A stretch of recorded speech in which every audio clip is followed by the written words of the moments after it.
Right, good afternoon, everyone. Welcome to our second panel discussion, which will address the question of whether middle powers can stand in the gap with ASEAN, even as we talk about, as actually, should I be starting now or should I wait for people to? Okay, let's get started. Sorry about that. All right, so as several of the speakers had already alluded to, it is clear that the heightened US-China strategic rivalry and tensions will be a structural reality for some time to come. And as this rivalry plays out in multiple arenas, in the finance, trade, technology, security, and military domains, it is likely to reshape the geopolitical and strategic considerations for the rest of the world. At the same time, we are already seeing that many countries are resisting the pressures to make binary choices and are actively seeking to forge various multilateral or minilateral arrangements in order to create more strategic space and options for themselves. This panel will explore the perspectives of middle powers like Japan, India, and the EU, addressing the questions of how these powers see the risks and opportunities that are playing out in the ASEAN region, and what the fundamental interests are in the region, and whether or not they can play roles that will help ASEAN preserve regional peace and stability and preserve strategic agency. And the critical question really is whether or not the middle powers can indeed help ASEAN manage the impact of heightening US-China rivalry and tension, and whether or not these middle powers can lend their strategic weight in providing alternatives or a third way and stand in the gap, so to speak, or will they simply serve to augment some existing dichotomies? We are honored to have a distinguished panel to discuss these questions. With us are Dr. Tomoo Kikuchi, professor of Graduate School of Asia Pacific Studies at Waseda University, Dr. Karthik Nachiappan, fellow at the Institute of South Asian Studies, and Dr. Hwee, Director of the EU Centre and Senior Fellow at the Singapore Institute of International Affairs. In the interest of time, I will not be reading out their bios. You can refer to them in the program, but I will have each speaker take up to 15 minutes for their brief remarks and open the floor to Q&A. So without further ado, perhaps I could hand the floor to Prof. Kikuchi, please.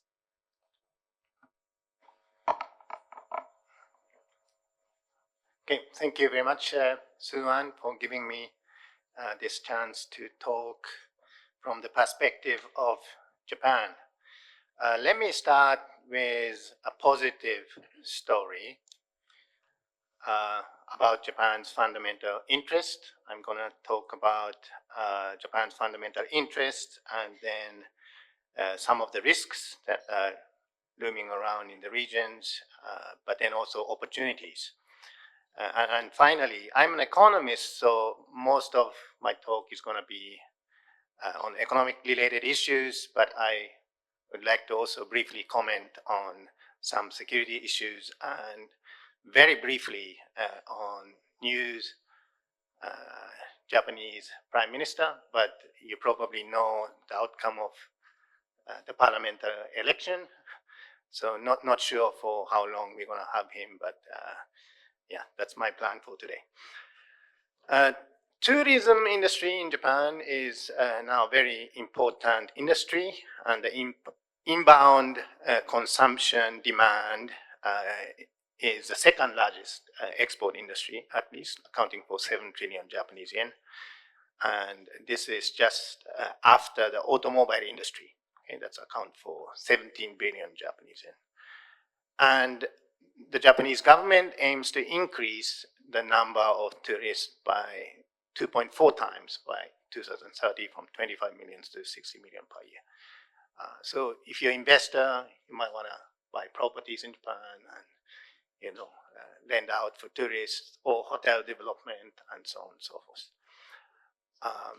And currently 25% of the total number of foreign visitors are from ASEAN countries, so it is fundamental, important for Japan to continue this people-to-people exchanges.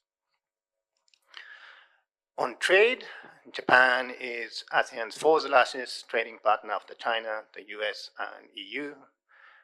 ASEAN is Japan's third largest trading partner after China and the US. And for investment, it just has been said, US is the largest investor in ASEAN. Japan is the second largest investor after the US. And Singapore is Japan's third largest investor after the US and the UK. And other ASEAN countries combined, ASEAN is the second largest investor in Japan. How is the trade and investment dynamics affected by US-China rivalry? The trade war between US and China resulted in decreasing US-China trade, but as has been just said, they also trade divergence effect. The decrease in US-China trade led to actually increase in ASEAN-US trade and increase in ASEAN-China trade. And many of us have also observed this trade and investment divergence from China to ASEAN. So is ASEAN substituting China? Japan's FDI to ASEAN is growing, while that to China is declining. Japan's top foreign direct destinations are US, EU, ASEAN, and ASEAN actually now accounts for 2 times of Japan's investment into China. In fact, in the last 4 years, Japan's investment to Singapore has grown 3 times, while that to China is down 20%. Okay? And again, this has been said, and I feel like almost half of the things that I'm going to say has been already said in the previous panel. But companies are now building separate supply chains for US and China, and that's how they deal with this geopolitical rivalry between US and China. ASEAN is increasingly substituting the role that China has played as a factory for the world, but adjusting supply chain is costly and it's going to take time. Japan is actually a country, I think, whose strategic importance has increased amidst this US-China competition. And in Japan, we do see increasing strategic and security-related foreign investment. And here's some examples. TSMC, the largest producer of high-end semiconductor chips, have already built the first factory in Kumamoto in Kyushu in Japan, is planning to build the second one and probably the third one. And it's not just TSMC, but all the other Taiwanese supply chain companies that are now investing in Kyushu together with the Japanese companies. We also have a company called Rapidus that's now still building its factory in Hokkaido in collaboration with IBM, trying to produce high-end semiconductor chips in Japan. There are other examples on data centers, R&D centers, and cyber security centers. Many big players have decided Japan as a place to build these facilities.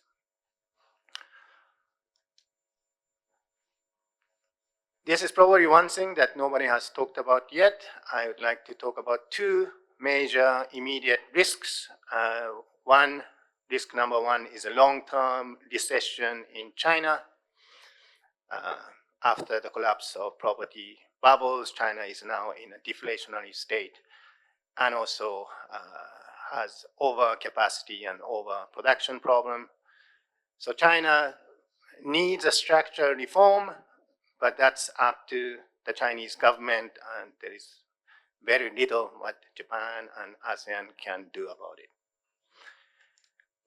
Risk number two, this has also been already discussed, protectionism, malfunctioning of WTO, and prevailing protectionism in the US, EU, and China will hamper the growth of Japan and ASEAN as they rely on external demand for growth. So progressing with and expanding free trade agreements such as RCEP and CPTPP will be essential, together with trying to rescue the functioning of WTO. I'd briefly like to talk about long-term opportunity and risks.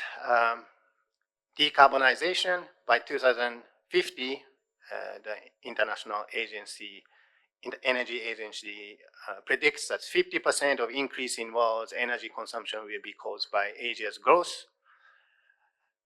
We see big disparities in terms of GDP per capita among ASEAN member countries, which have not narrowed. Okay? And to narrow the gap, low-income countries in ASEAN needs to industrialize, which relies on fossil fuels.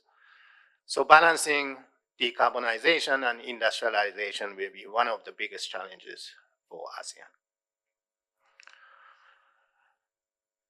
Risk and opportunities number two is declining and aging population.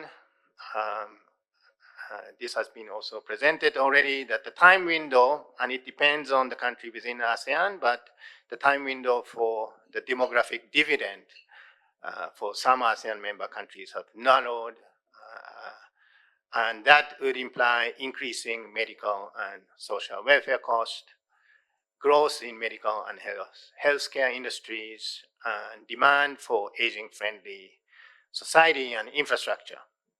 I think these are areas where Japan can contribute to meeting the challenges by providing capital, technology, and know-how to ASEAN member countries. Briefly on security issues, Japan's role in supporting ASEAN security efforts. I think largely Japan and ASEAN's interests are aligned in keeping the status quo. Neither Japan nor ASEAN wishes a sudden change in the security environment. Japan has a strategic hedge. Our concerns are that US might grow indifferent to changing security environment in the region. So in response to that, Japan's strategy is to deepen and expand its security cooperation with countries inside, but also outside the region, so that it becomes too costly for any country to try to change the status quo by force. The new Japanese Prime Minister Shigeru Ishiba, there were some questions addressed to me in preparation of this forum. He has this vision of an Asian version of NATO. Many security experts in Japan have already pointed out that is infeasible given the complexity of security environment. That's also very different from the one in Europe and also the multiple stakeholders that we have in this region. He envisions certainly a relationship with the United States that's more on an equal footing. And he also mentioned things like employing or sending defense force or stationed in Guam. But again, at least in foreseeable future, that's not going to be an option. So given his experience also as Minister of Defense, he certainly knows the limitation of Japan's strategic autonomy. He will probably willing to engage more with China, but knows the priority and the importance that US-Japan alliance has. So already it is said that he is planning to visit the new US president before he or she will take office. This was a question addressed to me too. Japan has a nuclear power, And I think if that gets realized, it will dramatically change the strategic power balance in the region. But we have to understand, or I note that the introduction and not transit. Transit means, for example, Japanese harbors or the US nuclear submarines docking at Japanese harbors. That has happened before. But introduction would mean Japan actually possessing nuclear weapon, and that's currently impossible, given that Japan has 3 non-nuclear principles.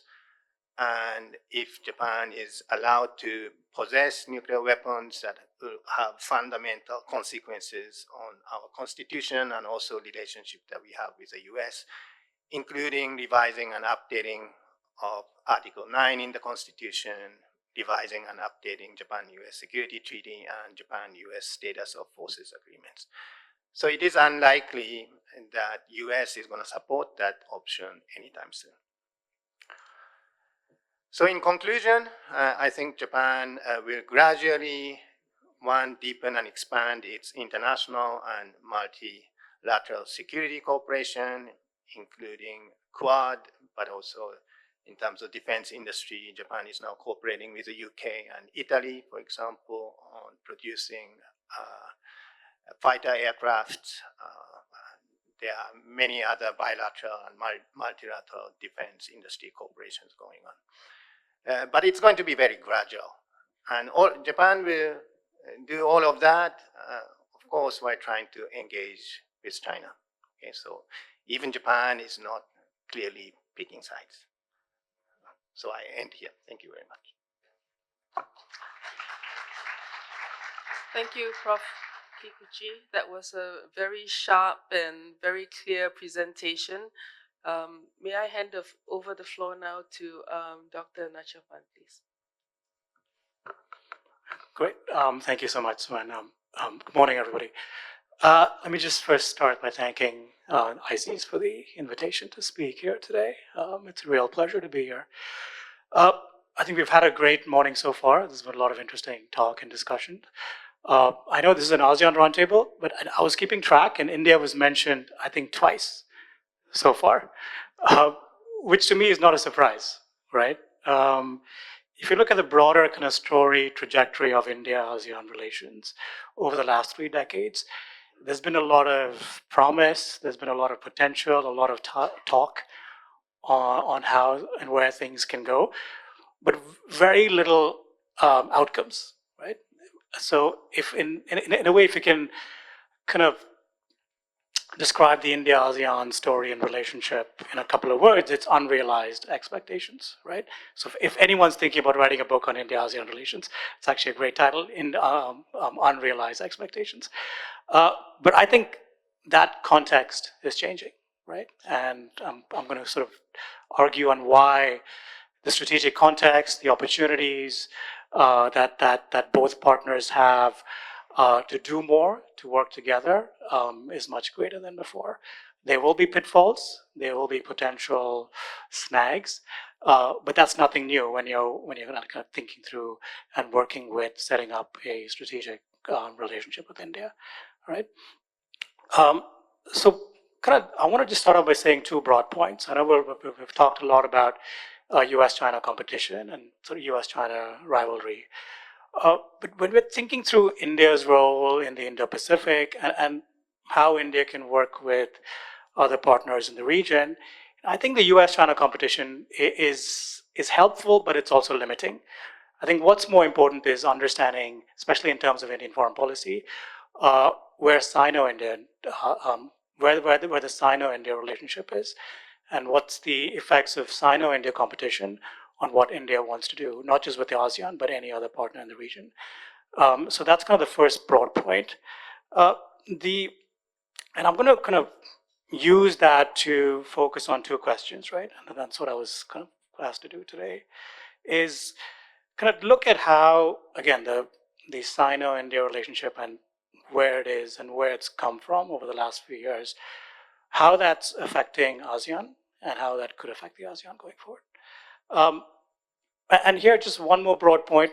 I think generally when you're also talking about the India-ASEAN relationship, India obviously believes in the ASEAN. India has emphasized ASEAN centrality. But if you look in practice, it's kind of exhibited a tendency or a preference to work with certain ASEAN countries more than the ASEAN itself, right? So for security reasons, right now there's a big focus on Indonesia, Vietnam, the Philippines. Singapore has been a long-standing partner. Similarly, on economic issues, some of these ASEAN countries are more important. So all these kind of collective engagements that India is having with the ASEAN on both the economic and security line could eventually come and affect the broader ASEAN relationship as well.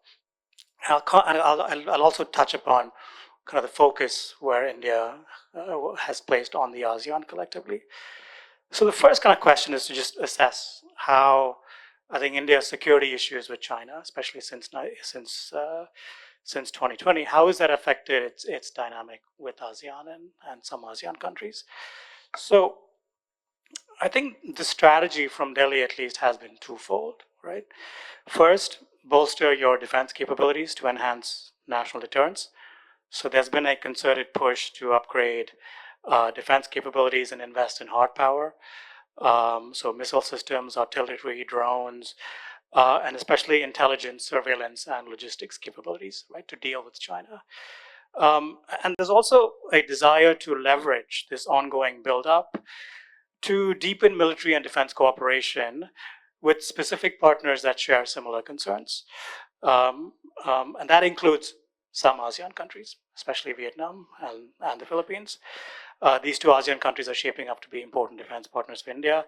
And I'd also, as I mentioned, add in Indonesia, Singapore, and Thailand here. Collectively, I think there's also a few things happening on the India-ASEAN front.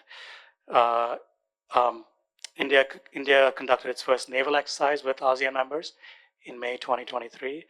And a ASEAN-India defense ministers meeting was held in 2022. So there's a lot of ongoing defense diplomacy happening. The Indian defense minister has been to Southeast Asia and the Pacific 7 times since 2022. So that at least signals that this region and this part of the Indo-Pacific is a priority for India. And some of the other ways in which this security cooperation is taking place, as I mentioned, ministerial visits is one. There's also arms sales, defense lines of credit, and different kinds of maritime exercises. So that's one big focus and priority with ASEAN. The second, I think India is really considerably invested in, because India can only do so much given its limited capabilities, right? And it has to also focus a lot on the Indian Ocean region before things of what's happening here in Southeast Asia. So given limitations, there's been a clear focus to expand security partnerships, external security partnerships with like-minded partners. So I mean, here, I think US is the foremost partner, but there's also Japan, Australia, South Korea, and I think some ASEAN member states that have interest here. I think India has come to play a much more important role in this fluid Asian security architecture that endorses, if not supports, a US-led lattice work system in this part of the world that's been evolving at least the last few years. I think India clearly prefers trilateral and minilateral engagements with defense and economic partners, and that's a tendency it's growing from Delhi. What are the implications of this strategy for ASEAN? I think there could be one positive in that, at least more than ever in my lifetime, India appears to be in lockstep with the United States in terms of improving collective security and helping maintain the balance of power. I think as much as India wants and prefers a multipolar Asia, and it does have disagreements with the US on issues like Russia, and recently on Bangladesh, for example, I think there's a sense that the US role in the US-India security partnership is important, and it's here to stay. And I think that, and also the partnership through the Quad, and that could potentially open up new ways of engagement with ASEAN and ASEAN countries on issues like maritime domain awareness, for example, which helps raise the capabilities of countries in this region to track and secure their coastlines better from gray zone threats. I think that said, I think India's primary diplomatic and defense focus will still remain the Indian Ocean region, and only secondary to the wider Indo-Pacific, but the opportunities are growing to do more in this part of the world, right?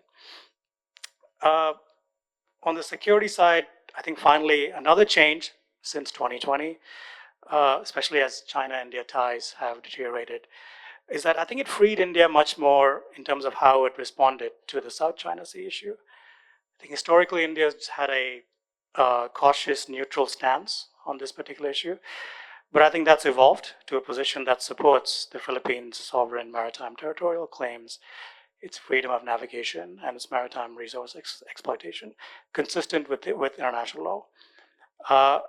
I think this shift generally aligns India with a lot of Southeast Asian countries that oppose China's unilateral actions, while also serving India's strategic interests by ensuring freedom of navigation and regional security. So India stands here, again, it's informed by its own territorial issues and constraints with China, revealing its intent to deter unilateral and unlawful moves on the coastline. Just one point on, I think, the recent rapprochement and the border deal that was struck last week between China and India, and the meeting that occurred between Prime Minister Modi and President Xi in Kazan, and whether that would or could change India's strategic approach in the region and in Southeast Asia. I think my judgment is probably not much. What occurred was necessary, but I think it's limited to that particular border, the western part of the border especially. I think the trust deficit between both countries still exists.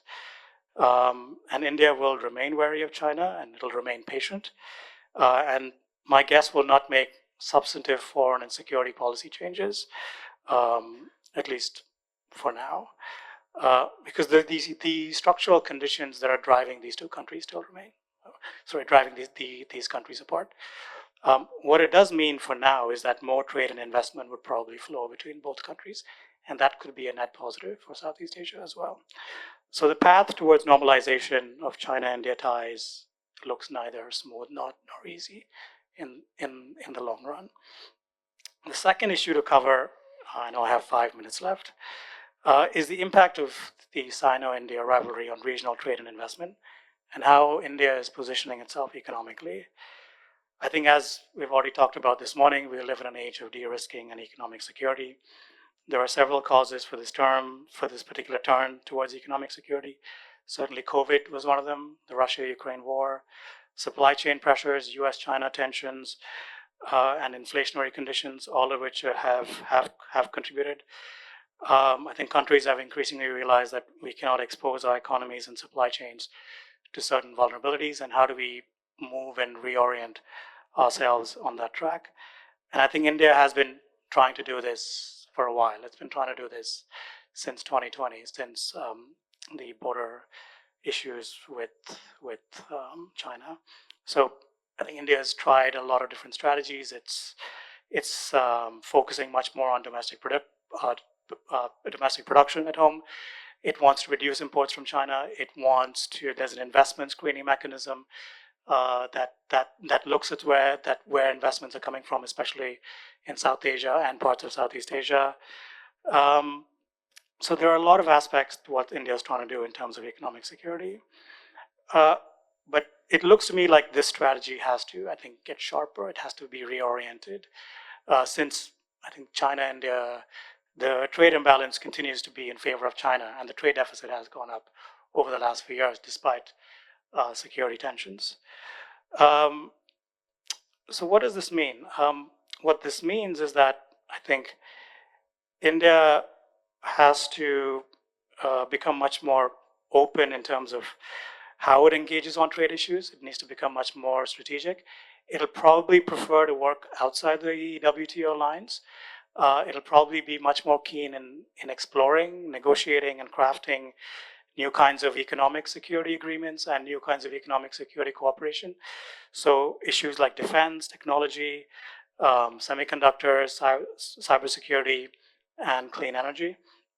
I think especially in terms of defense, India seeks to increase defense exports to other parts of the region.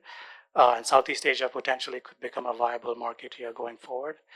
The most recent visit by Prime Minister Modi to Singapore and Brunei And Prime Minister Anwar's visit to Delhi recently, I think, testifies to this approach, right? To emphasize areas that help India's economic security and that of its partners while they engage China on economic issues. And I think the recent rapprochement, as I mentioned, between China and India could open the door to some Chinese investment flowing into India for these kinds of projects and initiatives. And I think that approach will find some takers here in Southeast Asia, especially if we're thinking about how we're going to restructure our supply chains on issues like the clean economy and the digital transition as well. So let me just end, I have a couple of minutes, by going back to the driving question of the panel. Right? Can India stand in the gap with ASEAN? Can India be an effective hedging partner? The way I look at it, given the context that I laid out, given the landscape, the security and economic landscape, the answer is probably a cautious and a qualified yes, but also depends a lot on India's core interests with specific partners who also necessarily share those interests. And the realities have moved towards that. I think bilateral tensions with China have really necessitated that desire to work together with a lot of Southeast Asian countries, some ASEAN countries in particular. There will definitely be a regional impact here on ASEAN on issues like maritime domain awareness, where it's also working closely through the Quad and with the United States, and other kinds of maritime exercises that enhance collective security. When it comes to trade and investment, there appears to be a desire, as I mentioned, to craft specific issue-based partnerships with countries like Singapore, Vietnam, Malaysia, Indonesia, that facilitate the transfer of capital, technology, and resources and people to improve each other's economic security. But it'll largely be outside the multilateral trade system that I mentioned. I think India and ASEAN partners are increasingly looking for space. They're looking for avenues and vehicles and partnerships to expand their economic security. And India could potentially play an important role here, as it also tries to restructure its manufacturing industry back home. And that could potentially involve connecting with Chinese firms and capital when interests align, right? So the ongoing thaw, and again, it's very premature, it's just been a few days, and we still don't know what's going to happen over the next little while, if it sustains in China-India relations. I think that generally bodes well for India's, to further India's insertion in Southeast Asia's economic trajectory. But as with anything, I think it remains to be seen if that opportunity can be fully realized. And I'll stop here, and I look forward to the discussion. Thank you. Thank you, Karthik. Actually, I think what we're already seeing is that when we understand the fundamental interests of Japan and India, you can see how it is being framed, and we don't necessarily have to frame everything in terms of the US-China strategic rivalry. And that just by pursuing the fundamental interests as they evolve and as they look as from the point of view of Japan and India, you're already seeing perhaps some space being created just because of the more nuanced considerations in terms of managing the relationship with China. And so with that, maybe I'll just hand the floor over to Dr. Yeo for the perspectives from the EU. Thank you. Thank you, Suen. Good afternoon to one and all, and thank you to ISEAS for inviting me to participate in this panel. I start with two caveats. I know time is running towards lunch, so I'll try to be brief in my comments. But let me start with two caveats. One is that I'm not sure when we put EU in this panel that the EU or all in the EU self-identify themselves as middle power. I think there are different views within the EU, how they see themselves in the new so-called new emerging new world order. Second is also, the second caveat is again within the EU, I'm not sure that they think that we are in a multipolar world, or not all agree that we are already in a multipolar world. right? I think they use terms like polycentric, multiplex, and all that because they are not sure. I think there's agreement that the old liberal order is dying, or at least under tremendous challenge, especially if Trump is to come into power again. And that a new world order is still perhaps emerging, and perhaps during this transition is the best time to try and shape what the new world order will be. Will we go into a multipolar world where it's based on sphere of influence with different poles, or are we going to go into a revived multilateral world? So I think with these two caveats, let me briefly say there are three different views that I think within the EU with regards to how they see their role. I think there's one that there's one category of people or states that perhaps see the EU as emerging as an independent pole, right? If it's going to, we are going in a multipolar world, they want to be in this independent pole in a multipolar world. And this means that they want to have strategic autonomy, they want to have their own maybe sphere of influence. Then there's a second category who see the EU as part of the united West, or the collective West, that is still, in that sense, trying to maintain this dominance, the Western dominance or primacy, right? And to have this dominant Western position in the world. And then there is the third category, that those who perhaps realize that EU indeed could become an effective, or sort of is moving towards being with a declining GDP and all that in the world, they can seek to become an effective middle power, right?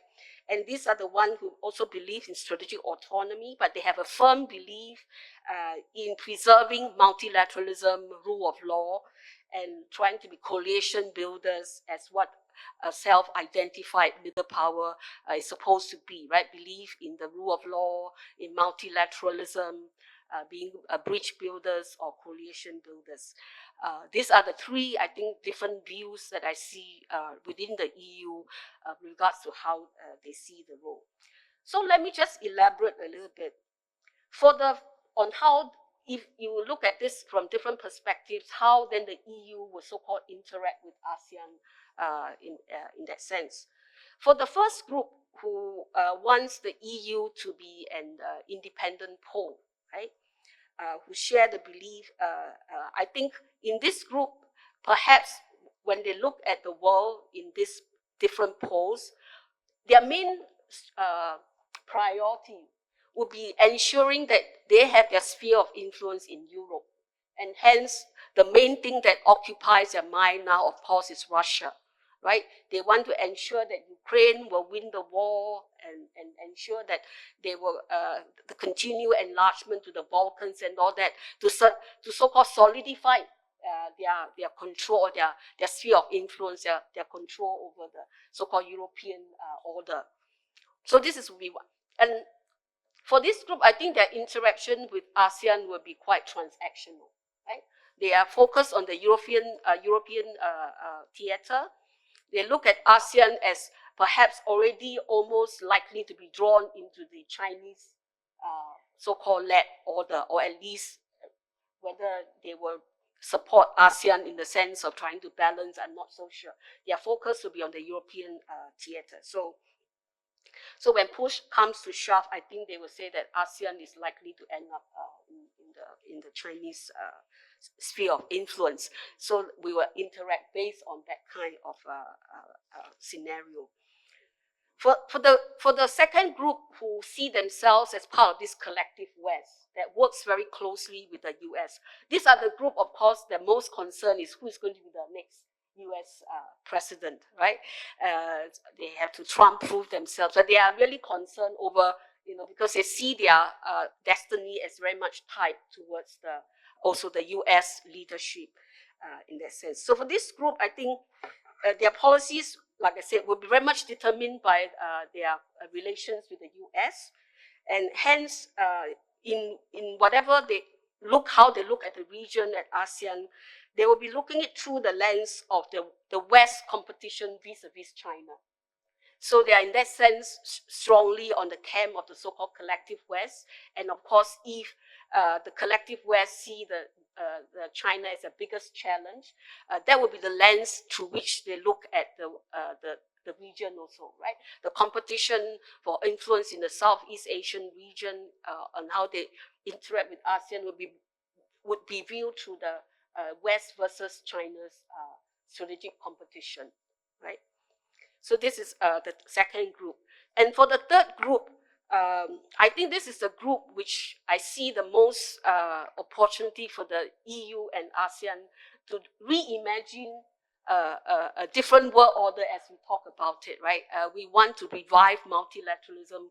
We do not want to see the kind of 19th century multipolar world where the poles are determined by raw power, right? But each pole is defined by the fact that it has this raw power to determine its sphere of influence and to decide on what should be the order or the architecture in their region. So for this third group, which believes it can play an effective middle power role, I think what we can think of is how, because we all in EU and ASEAN like to say that as emerging at ASEAN wants to retain its centrality, and the EU talk about strategic autonomy. So this is where I think we can group together to find ways of reconceptualizing what what the new world order is going to be. And in that sense, as we say, we all must exercise our agency in order to shape the kind of future we want. And this is where I have come up with this theory, or not theory, something that I have not really developed fully, but I wrote in an article for the Lee Kuan Yew School to say that while the 19th century multipolar world is based on pure raw power, or material power, if you call it this way, we are in a much more complex interdependence world where there's much more diffusion of power, and where power is also not defined purely through how much the military dimension, right? So power is now so much more diffuse. Power is also, there's a lot of talk about soft power and not just the military power. You can see how military power does not in many ways help you to achieve a lot of your objectives. You can't in this kind of very complex interdependent world. So but at the same time, we have to acknowledge what a lot of IR realists say about power politics, right? We cannot ignore power in the real world. So what we can do is, how do we marry what we call multipolarity and multilateralism? So I came up with this concept called multilateral polarity. How do we recognize and acknowledge the power politics at play, but at the same time try to conceive of a world where within each, the poles themselves may not be just defined by what we call, like I said, raw power, but you can be poles of influence and the poles being organized according to functionality, led by a group of countries with the resources, the determination, the ideas, and all that wants to influence developments in a certain thematic area or functional area, right? And then you can have this different poles, and within these different poles, a set of rules, a code of conduct will be developed to manage the actions, transactions, interactions within this pole on these issues, right? So this is where I think Europe, with its vast experience on both multipolarity and then multilateralism, as the EU, after the end of the Second World War, tried to move away from this to try and so-called tame power politics with all the rules and institutions.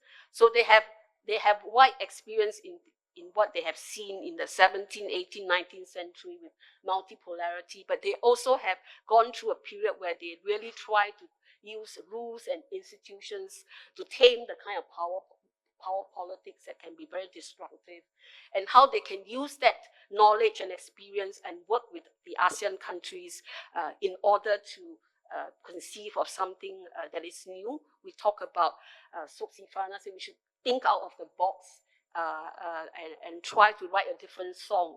And that's where I hope the EU and ASEAN can perhaps start to look more seriously. Maybe, as a think tanker, we would like to have studies, right? Maybe sponsor some research and studies on how do we build a multilateral polarity instead of just thinking in the old 19th century multipolar world, or keep saying that the multilateralism is under stress, but how do we still revive it and put this all together? And I think I'll stop here.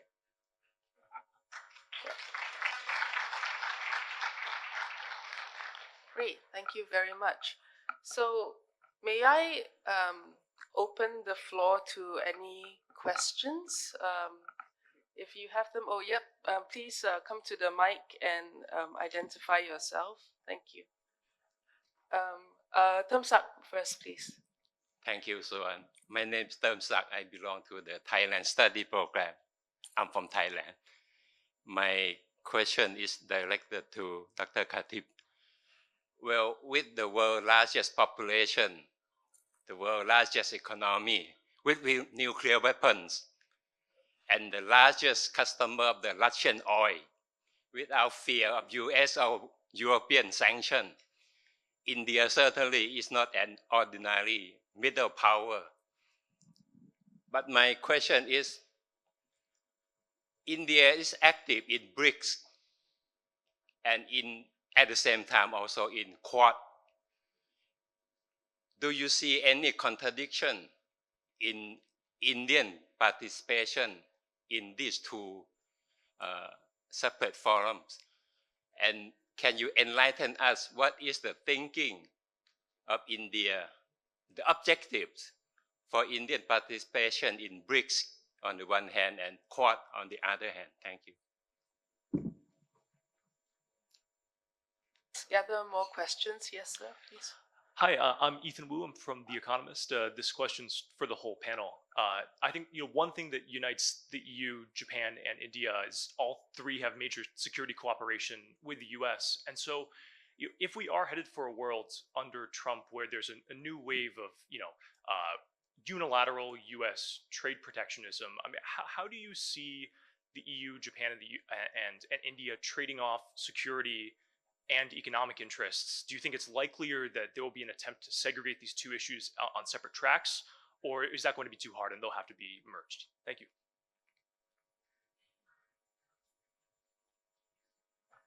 Okay, maybe let's just take a third question. Yes, please. Hi, I'm Nida from Channel News Asia. So we have spoken a lot about China's trade relations and security concerns in the region. But beyond that, China is also one of the biggest contributor for infrastructure development for ASEAN through its Belt and Road Initiative. So now a potential recession in China might affect these projects. Can any of the middle powers be a good hedging bet for ASEAN to fill in any of these potential gaps? Sorry, could you just clarify your question again? I said, in case any of the Belt and Road initiatives that China has taken in the ASEAN region falls through due to recession concerns, can any of the middle powers be a good hedging bet for ASEAN nations to step in and fill those gaps? Okay, thank you. So maybe Karthik, you want to address that was a question I wanted to ask to BRICS and Quad.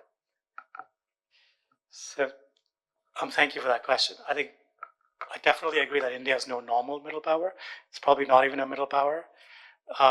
If you read a lot of the IR literature, it's been, you'd call it a rising power, one amongst many rising powers, right?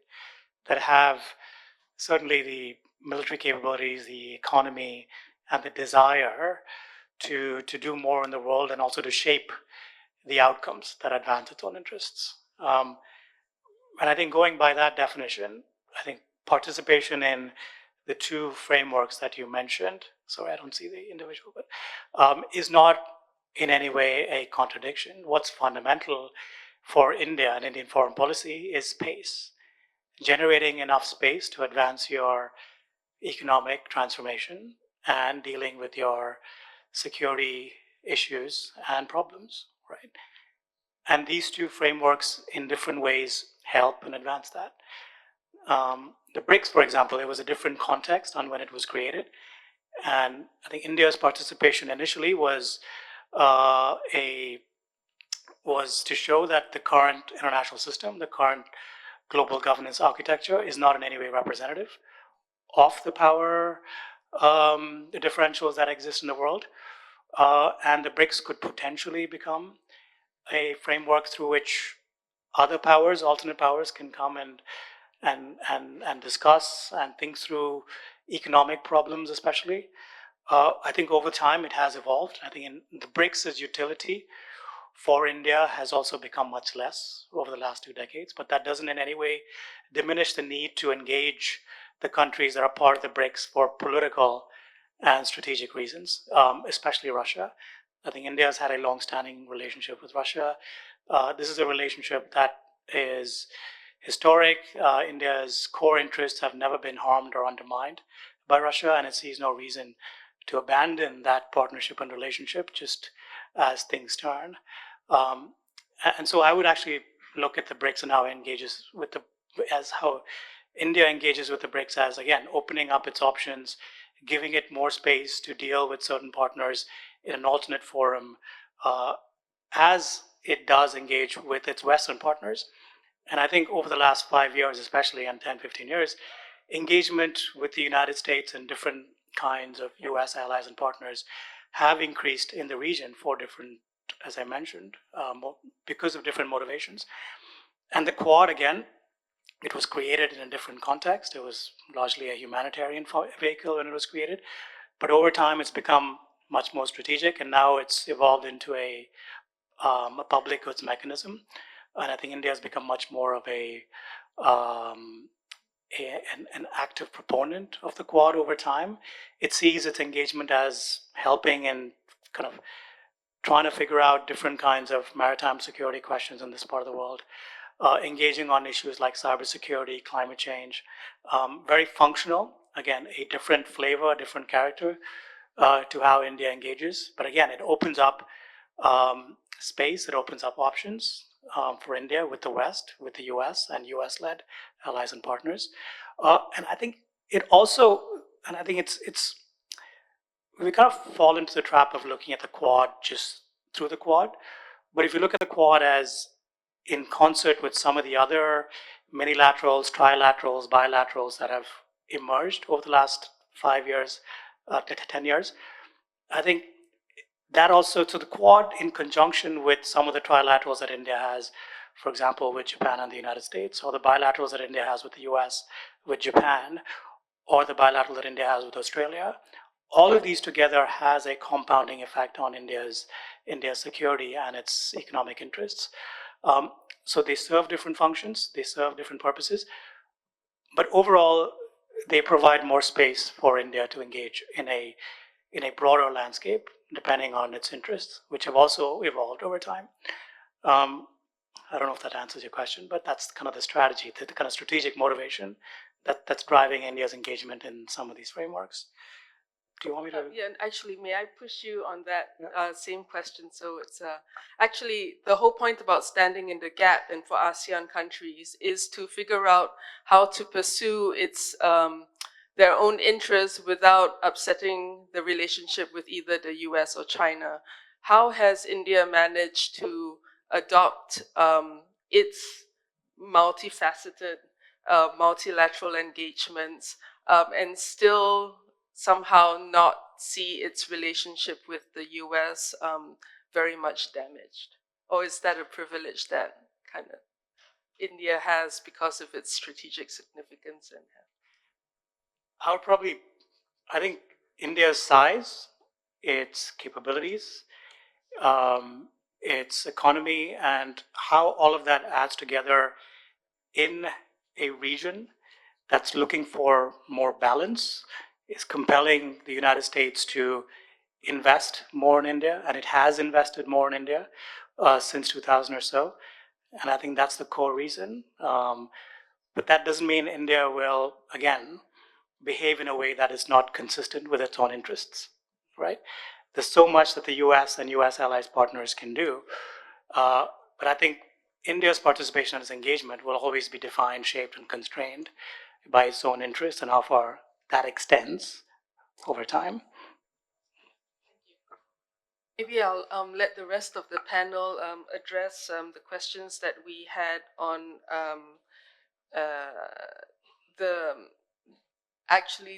potential outcome of the presidential elections, pointing out that India, Japan, and EU all have security cooperation with the US, and if Trump comes back into power, what are some of the implications, and will we see a compartmentalization of issues in terms of dealing with relationships with the US? I think in the EU, of course, there has already been a lot of discussions going on about how they should Trump-proof themselves and be a much more to take on the security, to have a much more independent security, to so-called improve its security activeness. And be able to take care of its own security. But of course, the reality is that it takes a long time to build up the capability. But at least I think the discussions and there is already that preparation. And you have heard people like Macron have already made that point, which of course caused a stir when he put it that way, that we should not be following the US in lockstep, and that, you know, when there are issues concerning, say, Taiwan or whatever, we have our own interests that we have to protect. So there's already increasing realization that the EU's interests may not always be closely aligned with the Americans, right? There's different complexities and all that, and that as they are already taking steps to prepare for that scenario, I think.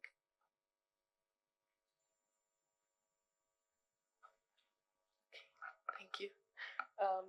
Karthik or Kikuchi-san, on this same question about what if Trump comes into power?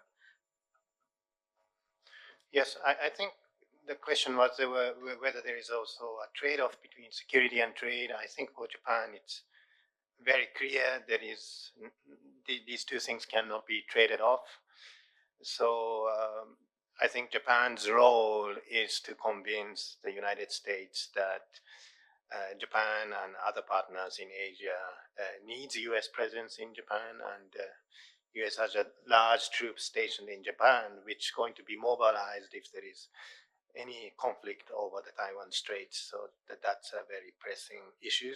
At the same time, I think the Japanese business community has been anticipating the U.S. protectionism. That's why also Japan is now the top investor in the United States, and there is still many issues going on. For example, the U.S. steel deal, which is probably not going through, but yeah, so Japan's response to U.S. protectionism is to invest in the U.S. For the question on infrastructure, I think China has been very quiet recently on Belt and Road initiatives. I think that's also because of the domestic issues that they face, but also because of the backlash that it has experienced in many parts of the world. So I think China is kind of running out of steam, and also China cannot afford to accumulate, even China cannot afford to accumulate non-performing loans forever. Of course, filling the gap of China's investment, I think it's not possible for any single country, but if my memory is correct, I think Japan is still the largest infrastructure investor in the region. And Japan and China are not just competing, but also they have many joint projects. So in a way, they are more complementary than it is thought otherwise. So I think the way forward is going to be to also work together with Chinese state-owned enterprises, but then also companies from Korea and other regions, to trying to fit the gap as much as possible. So the US question is interesting. I think if you look at least a lot of the countries in the Indo-Pacific, India is probably least worried about a Trump presidency, at least insofar as I can gather. I think India has dealt with Trump before. I think Trump certainly has a good dynamic at the personal level with Prime Minister Modi. And the economic and security trade-offs are less stark when you look at India as compared to some of the other countries, right? Clearly, India has shown that it's willing to spend more on defense. It's willing to spend more on defense in the Indo-Pacific. Potentially, that has net security benefits for the entire region. And that is a positive for the United States and a potential Trump administration, right? If they're looking at other countries who are willing to shoulder more security burdens in specific parts of the world, I think India clearly tops the list, because India has done so, is doing so, and will probably would do more if that would be the situation. In terms of the kind of trade-off, the economic trade-off, I think the India-US economic partnership, I think India has a slight trade surplus with the US, the last I checked. And it's certainly not large enough to cause a lot of problems for Washington. Of course, India will be affected by tariffs that the US poses, and there were trade-related frictions in the first Trump administration, and India, it had to, again, double down on the security initiatives and commitments and investments that it was making in the Indo-Pacific to show that it was an important and a key partner for the United States. And I suspect that will happen now going forward should a Trump administration come to power. There potentially could be issues related to migration. For India, migration, especially high-skill migration to the United States, is an important issue. And if that in any way gets affected or embroiled in different kinds of disputes, that's a challenge which the Modi government would also have to deal with at some point. But generally speaking, on the economic and security side, India is in a relatively good place should a Trump administration come to power. Thank you so much. Let's take another round of questions. Joanne, please. Thank you, Suan and speaker. I'm Joanne from the ISEAS Yusof Ishak Institute.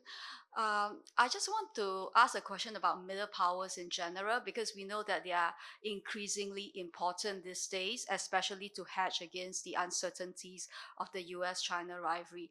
But we have also heard that many of the middle powers, as Dr. Karthik and also Dr. Yeo has mentioned, they are actually in lockstep with the US.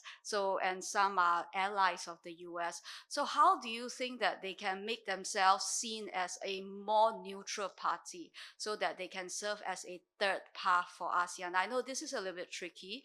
You can't really hedge against something when you are on one side. So is there something that middle powers can do? This can be answered by any one of the speakers. Thank you. Another question from Sharon. Hi, Sharon from the ASEAN Studies Centre. This question is actually for Karthik. India is one of those relationships for ASEAN that has a great deal of potential. But India is also the boyfriend that never calls you back the day after when you go out with him. We've suffered a lot of disappointments from India, including the much talked about India pulling out of the RCEP and so on. And in your discussion, you said that bilateral tensions with China necessitated cooperation with ASEAN. My question is, how can we, is there a lever that ASEAN can tap into to elicit an organic interest from India to cooperate with ASEAN? Because obviously I think ASEAN sees that kind of a potential to work with India. Thanks. Yes, one more question, sir. Thank you. My name is Dipinder Randava. I'm with RSIS. Two quick questions relating to the imponderables we need to consider in the aftermath of the elections in the US. The first one relates to the EU. So way back in 2016 or 17, there's a lot of debate following the Inflation Reduction Act and the tariffs imposed by Mr. Trump. There was a great deal of conversation in the EU about strategic autonomy. In fact, a German think tank came out with a white paper, SWP, on that, as did I think the Jacques Delors Institute in France. At that time, there was some degree of unanimity, but today, with the Viktor Orbáns of the world and curiously, Prime Minister Pedro Sanchez taking a different stance on trade and EVs, do you see internal dissensions or a difficulty of reaching a consensus within the EU in response to what's happening? I mean, the other concern also relates to the eastern states, right? They are much more proximate to Mr. Trump. The second question is to Karthik. I'm a little less sanguine about the prospects of a Trump presidency again and what it means. Twice he's already announced that on trade issues that India is one of the biggest violators, and there are all kinds of pretty strong public statements. And as a businessman, he showed what his instincts were in the first term, and primarily related around contributions on defense and trade issues. Do you see any major perturbations coming up? Are security considerations likely to override what his main agenda is? Thank you.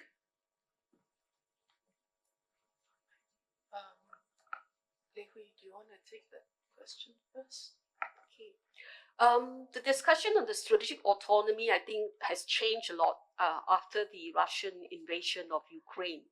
I think during the Trump years, of course, there was a lot of big interest in about developing EU's own strategic autonomy. But then when they realized that they could not fought off the Russians without the American help, I think there was a little less discussion. And I think, as what I presented about the different views, when it comes to foreign security issue, as I said, there's still not one consensus. There are different perspectives and slightly different divergence in views on the conduct of foreign security policy, and that's why I said there are three different views and perspectives on how they see themselves in the world, in the new so-called emerging order. So I just repeat what I said about the fact that there is no consensus and no, agreement on what strategic autonomy actually means, right? So that is my answer to your question. Yeah, and I thought there was a question with regards to the Belt and Road. I thought I'll quickly answer to that because of the China's Belt and Road Initiative, in fact, that has led to a whole I would say competition, right? But because of the strategic competition, you see the different major powers offering their alternatives. And out of the EU, you have the global gateway, which of course is not as extensive, but at least to try and to counter some of this by saying that we'll try to also get private investments into the region, and the EU through its global gateway initiative will provide certain insurance for some high-risk projects, infrastructure projects in the region, and it's because of the Belt and Road Initiative that this counter offers or choices that are offered by other major powers have come into being. Quickly. Yeah. Okay, let me just quickly on the question of middle power and the third part. I think among the three middle powers, the so-called, I think there's a big difference. India is a rising middle power. Japan is a declining middle power. But accidentally, Japan turned out to be the promoter, leader, defender of free trade and rule-based international system. So I think that's what Japan is trying to do. On security front, Japan's defense budget growth cannot match that of China. So I think, again, instead of responding to it unilaterally, Japan's answer is deepening multilateral international security cooperation, but also security cooperations in non-traditional areas. So, Karthik, I think maybe you have the last word to address the questions posed to you, and also Sharon's question about India being the boyfriend that doesn't call you back. So maybe I'll come to that last. I don't need to think about it. So the question about neutral parties, can some of these other powers in the region be neutral in terms of how they engage with ASEAN? Is that the question? I mean, the kind of general thrust of the question. I mean, I find that I'm not sure how to answer. So in an era marked by intense strategic competition, I think countries are generally going to be pursuing and advancing their own interests, depending on what they are, right? And I think India is doing the same, right? It's about strategic autonomy. It's about expanding your own space in a contested, fractious geopolitical and geoeconomic landscape, and try to find and clinch opportunities with partners on issues like digital connectivity, the clean economy, maritime security, defense, trade, wherever they may be, and move forward on that. I don't know how you would maybe, whether there's anything neutral that you can find there, whether perhaps India can be much more neutral. I think India is just, as the other rising powers, are going to pursue what its national interests are, given its foreign policy, and I think that's what they would probably expect from other partners as well, right? In this region and in other parts of the Indo-Pacific, whether or not India can be I think there have been, as I mentioned in my initial comments, there are discussions broadly on the India-ASEAN front on issues like defense, trade, maritime security. Hopefully over time that can deepen, evolve, mature, to have much broader impact on the region as a whole and for Southeast Asia. I'm generally hopeful on that, because I think, as I mentioned, the structural conditions are pushing India to be much more engaged in Southeast Asia, right? And my sense is that is going to last and sustain over time. The question on the US-India front, whether any disturbances potentially that could happen, I think of course, these kinds of frictions are inevitable between big powers, between powers that are democracies. Challenges come from everywhere. As you saw the recent case with the issue of foreign interference that India has been implicated in the US and Canada. The US has dealt with it differently, so those kinds of issues might come up at any one point. But the important thing, on the US-India front is that the establishments are really working together. There are like dozens of dialogues on all these different kinds of strategic issues, which are, I think, pushing the governments to think about where and how they can cooperate, not just in the Indo-Pacific, but for the whole world, right? I think that's, and India really looks at, the US really looks at India as a key partner in that respect. And increasingly that's not just a government to government level discussion, it's moving beyond. It's trying to involve the private sector much more, especially in trade and investment related decisions. And as the Indian economy grows over time, I think the US private sector, the broader US establishment will probably be looking much more at India, again, given how structurally things are going, and as the Indian economy goes and grows over time. That doesn't mean there won't be trade frictions, there won't be other kinds of national security challenges, there won't be political squabbles, but as the broader establishments are getting together, are working together, trust, I think, breeds over time, and that's what you've seen, especially over the last 20 years. And even if Trump does come to power, the India-US relationship will probably transcend Trump and whoever comes after that, right? So the broader, I think, structural conditions are supporting the relationship to move forward in the future. And on the question, again, on the last question, Sharon, I don't know how to answer. So one way of looking at that is India has similar challenges with the EU as well, right? It's like larger regional bodies like the ASEAN, like the EU. There has been issues on politically, strategically engaging the multilateral organizations, right? And I think it's kind of, maybe there's a structural logic at play there, which prevents the kinds of close, intense strategic cooperation that India is much more keen to having with some ASEAN partners, right? Like, as I mentioned, and with some European partners, especially France, on security and economic issues than it is with the collective body as a whole, right? On the trade front, I think there have generally always been political economy constraints in India that have prevented trade from moving over time. I think India has a trade deficit with ASEAN right now, a pretty massive one, as it does with China. So it's right now, I think the government is thinking much more robustly about how do we reorient our domestic economic system? How do we produce more goods and services? How do we make ourselves much more competitive, right? And then use that as a base to engage other partners.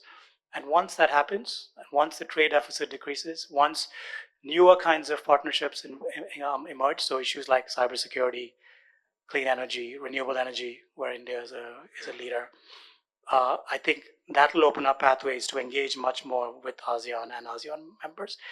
But multilateralism, I think, again, India, big powers, big democracies, have generally had a much more hostile attitude towards rules and towards larger bodies, and I suspect that will also continue over time. So what are the different kinds of strategic partnerships? The focus should be strategic partnerships that India can engage, negotiate, craft with specific partners in ASEAN, and hopefully that will redound to benefit the ASEAN as a whole over time. There's no easy answer to that question, so thanks. Great, thank you so much. And so with that, let me just draw this panel to a close. I think we really have had a good discussion that gives us a better understanding of where some of the shared strategic interests are between ASEAN and India, Japan, and the EU, and also just a better sense of sort of like the more nuanced considerations and constraints as these middle powers also navigate their relationships with the US and China. So on that note, thank you very much, and would you please join me in showing your appreciation to the panelists.